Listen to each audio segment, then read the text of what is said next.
I know you wrote an article for the Orange and Brown Report. How can the Browns coaching staff put Dillon Gabriel in the best position to succeed? Take us through that and kind of your thoughts.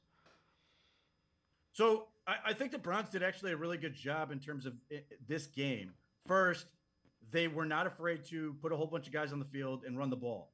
And against the Mike Flores defense, that was really smart. It sort of limited what they could do. It limited the amount of pre-snap movement they could engage in and how much they could fool him. Quinshon Judkins had a really good game, and it sort of put Dillon Gabriel in a good spot. And then, I think they did a good job in terms of using the tight ends heavily to sort of give Dillon Gabriel some smart, easy reads. I think some of the rollout stuff was effective in terms of just limiting the range of the field he was looking at.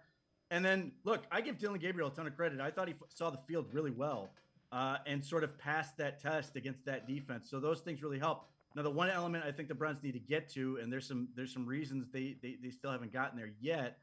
Protection and some of the receivers, they still need to get squared away properly.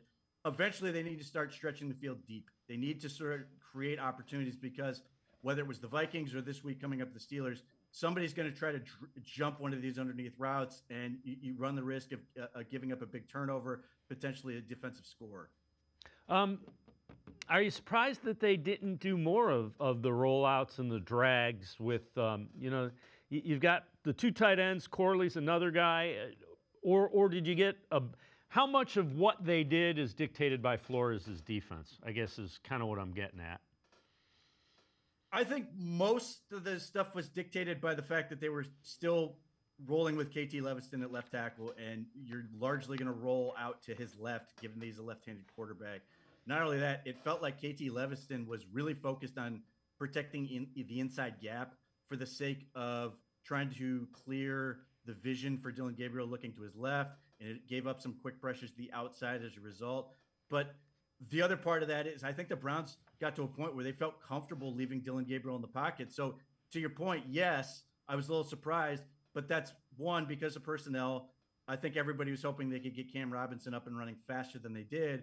And then two, Dillon Gabriel was largely good enough in the pocket that didn't feel like they needed to push it further in terms of rolling out. And the few times they did, it was able to give him some good looks.